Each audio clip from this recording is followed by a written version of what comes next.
Western Africa includes the countries lying south of the Sahara and east and north of the Atlantic Ocean. The region is divided into two parallel belts of land. The western portion of the Sudan, a geographic area that stretches across the entire width of Africa, and the coastal region, or Guinea Coast. The nations of the Western Sudan include Cape Verde, the Gambia, Senegal, Mauritania, Mali, Burkina Faso, Niger, and Chad. The nations of the Guinea Coast are Guinea-Bissau, Guinea, Sierra Leone, Liberia, Côte d'Ivoire, Ghana, Togo, Benin, Nigeria, Cameroon, and Equatorial Guinea. Accra is the largest city in Ghana, a densely populated country of more than 20 million people.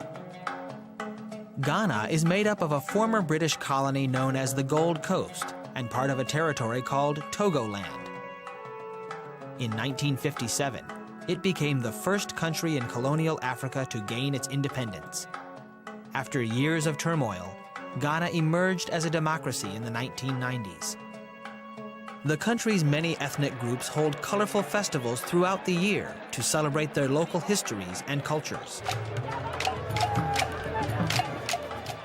Some festivals mark the harvest or start of a new year. Others are a time for people to remember their ancestors. The festival of Fetu Afashe is celebrated in Ghana's Cape Coast, 90 miles west of Accra. This harvest festival also commemorates the country's first contact with European settlers.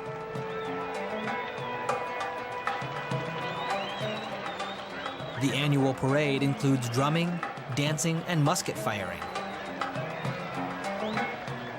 Traditional tribal kings, clothed in vibrant robes, are carried shoulder high on platforms through the streets of Cape Coast.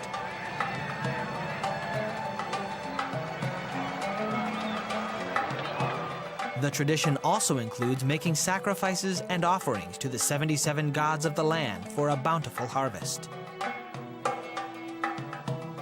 For the people of Ghana, it is important to show they will not forget their past as they embrace their future.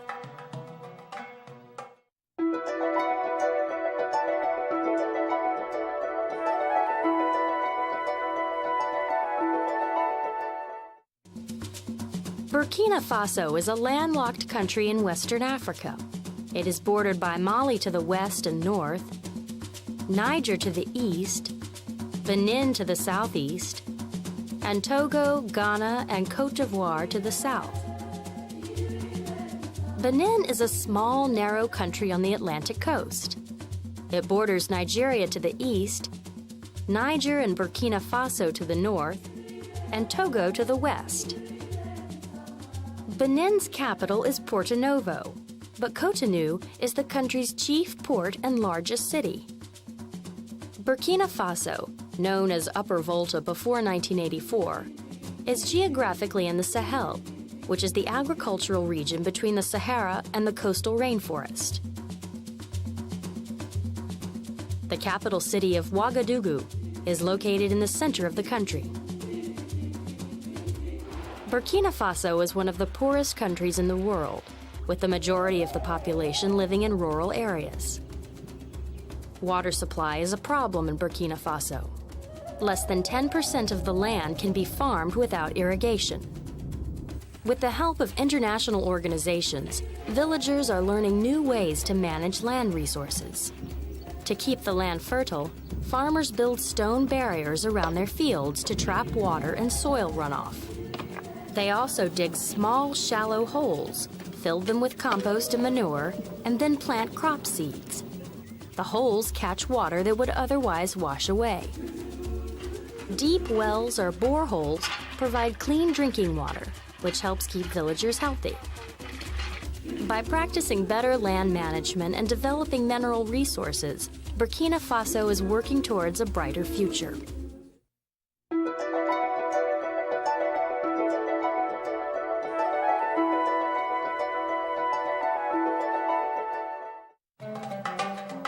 Cameroon is sometimes called the hinge of Africa because of its position between the western and central regions of the continent. It is bordered by the Atlantic Ocean and Nigeria to the west, Chad and the Central African Republic on the east, the Democratic Republic of the Congo, Gabon, and Equatorial Guinea to the south. It is about 180,000 square miles in area. That's slightly larger than California. Cameroon is one of the most geographically diverse countries in Africa, covering 3 major zones: the northern savanna, the southern and eastern rainforest, and the northwestern hill region near Nigeria. The capital, Yaoundé, is located in the south-central region of the country. Yaoundé is the bustling urban center of Cameroon's economy. Oil refining and crude oil products from offshore drilling lead the nation's industries. While that has led to a decline in agriculture, farming still accounts for about 1/3 of the country's economic output. Cameroon is one of the world's leading cocoa producers. In the less developed northern regions, the chief occupation is raising cattle. Cameroon has been described as a racial crossroads. With more than 200 ethnic groups, the country has one of the most diverse populations in Africa. English and French are the country's official languages, but people in more than 200 ethnic groups speak 24 major African languages. About 40% of the people practice a variety of traditional religions. Another 40% are Christian, and Muslims make up the remaining 20%. Every ethnic community in Cameroon has its own musical traditions. The songs and dances not only form a vital part of local customs, but contribute to making Cameroonian music popular throughout Africa. Cameroon is a country with such a rich variety of ethnic groups and natural environments that it has earned another nickname: Africa in miniature.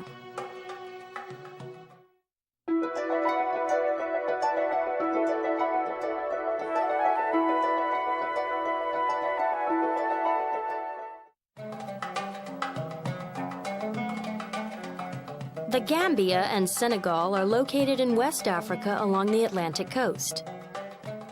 The Gambia is the smallest country in Africa, just 200 miles long and 30 miles wide. It is bisected by the Gambia River and, except for its coastline, lies completely within Senegal. The capital city of Banjul is on a small island at the mouth of the river. Senegal is bounded by Mauritania to the north, Mali to the east, Guinea and Guinea-Bissau to the south, and the Atlantic Ocean to the west. The Senegal River defines much of the country's northern and eastern borders. On the west is the capital of Dakar, one of the busiest ports in Africa. Dakar is a modern, bustling city on the Atlantic coast. French colonists established it there in 1857 when they built a fort. Today, Dakar is the country's largest city and the center of its economic life. The people of Senegal belong to many ethnic groups, including the Wolof, Fulani, Serer, Tukulor, Soninke, Malinke, and Diola. French is the country's official language, and more than 90% of the people are Muslim. Senegal is primarily an agricultural country. Many of the people who live in Senegal's rural villages are subsistence farmers. The northernmost part of Senegal is arid, lying along the Sahara Desert, which is slowly spreading southward. Desertification, when fertile land becomes desert, and deforestation, the clearing of trees, have badly affected Senegal. Villagers now plant trees and practice better land management to prevent further environmental problems. Family, neighbors, and companionship are very important in Senegal. Dancing is woven into all social celebrations, illustrating a vibrant and lively cultural heritage.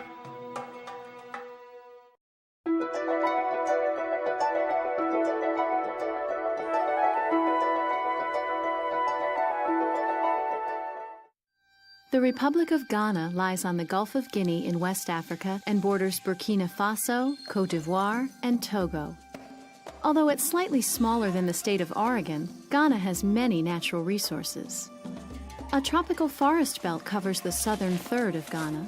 These forests produce much of the country's cocoa, minerals, and timber. But many of the people of Ghana are sacrificing their valuable forests. Poverty and population pressures are forcing people to cut down more and more of the tropical rainforest. Cutting down large sections of forest is called deforestation.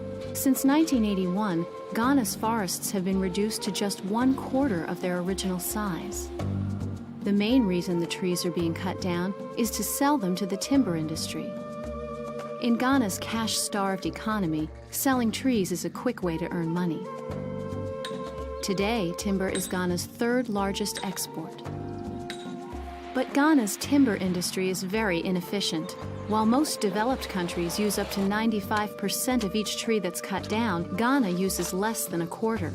After taking the trunk, the rest of the tree is often left to rot. And unlike other countries that face deforestation problems, it isn't large companies that are removing the trees, it's mainly individual farmers. Ghana's people are moving deeper into forested areas too, to escape droughts and growing deserts, or to find better farmland. When they get to a new part of the forest, they often cut down and burn the trees to create new farms to grow their crops. This is called slash and burn, and although this technique quickly clears the land, it also removes nutrients from the soil and has pushed many native species of plants close to extinction. With the slash and burn technology, farmers are moving every 2 to 3 years. If his farming life is 30 years, he will have moved 10 times, at least. So it means 50 acres of rainforest gone. Whereas if he was doing better agriculture, better soil management, he would have been using the same 5 acres over that 30-year period. But some local groups are trying to reduce deforestation. Here, 600 acres of deforested land are being replanted with native herbs for medicines. Since most Ghanaians prefer herbal medicines, this project could revitalize the area, protecting the native plants from extinction and restoring the balance between environment and the people who depend on it to make a living. But these smaller programs can't do it alone, and the trees continue to disappear. To combat this problem, the government has made regulations that require newly deforested areas to be replanted with trees. Given enough time, Ghana's rainforest will eventually regenerate and regrow. The question is there enough time?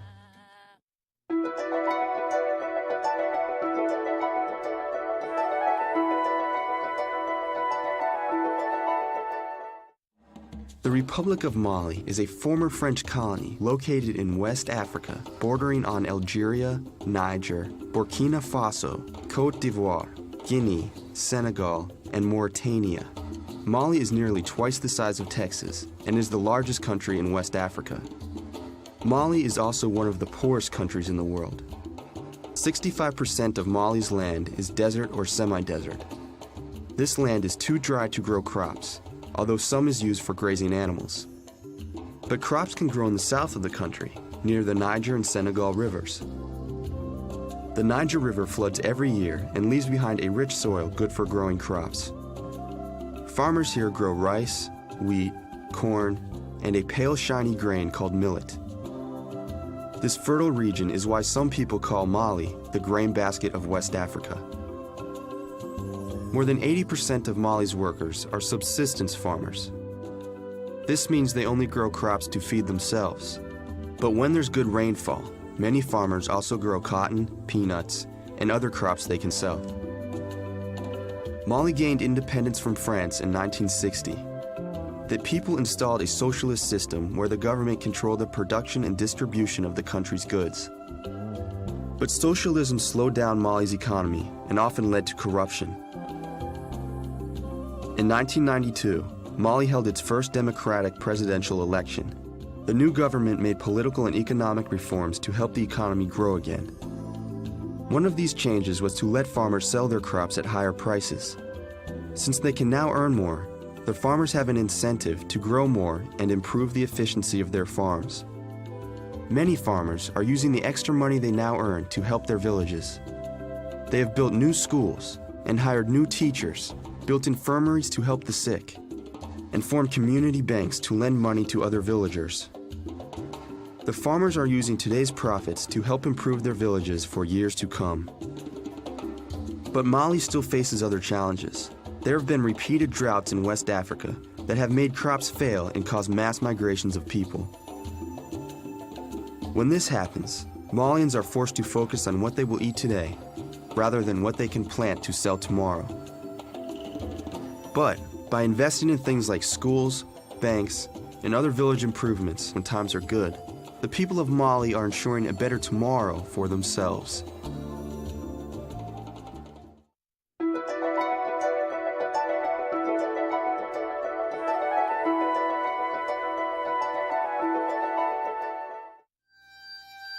Nigeria is more than twice the size of California. The country is located on Africa's west coast, and it is bordered by the Atlantic Ocean, Benin, Niger, Chad, and Cameroon. Nigeria has one of the largest economies in Africa because it is a major producer of the world's oil. Drilling in Nigeria's large oil reserves has brought billions of dollars into the country. But oil drilling has taken a great toll on farmers living in the Niger Delta. Like about 70% of the people in Nigeria, the people in this village are farmers. Instead of machines, they use basic tools and human labor to produce palm oil, peanut oil, rubber, and cotton, as well as food for their families. Farmers and fishers in the Niger Delta have survived in this part of the world for centuries using simple tools and hard work. But oil drilling has changed the Delta and the lives of the people in the villages. Oil companies have moved large amounts of soil throughout the Delta. Removing the soil has destroyed the habitats of many animals that live in the Niger Delta. Drilling has also moved fertile soil from farms here. What we are working on now is crude oil, not soil. This land is lost forever. For the next 1,000 years, nothing is going to grow here. Frequent oil spills have polluted the land where the farmers grow food. Over time, many farmers and their families have become sick from exposure to escaping gases and other toxic chemicals found in oil. Some people have died from eating contaminated food. We were known to be good farmers. We produce a lot of food. In fact, we are supposed to be the food basket of the state. But now we're importing food, not producing enough again for ourselves. Pollutants are contaminating the Niger Delta and threatening the health of villagers who live there. But many men and women are taking steps to fight erosion and pollution in their communities. People throughout Nigeria are demanding safer drilling practices and high environmental standards from the Nigerian government. We are going to demand our rights peacefully, non-violently, and we shall win. People in this village are using ancient methods to preserve their farmland. Farmers here are planting several different crops at once. This protects the soil from erosion. These farmers are also relying on natural fertilizers such as manure instead of chemicals to improve the soil. Only time will tell if the Nigerian government will be able to make changes that will reduce pollution on the Niger Delta. In the meantime, many farmers, like those in this village, are working together to make sure that their way of life survives.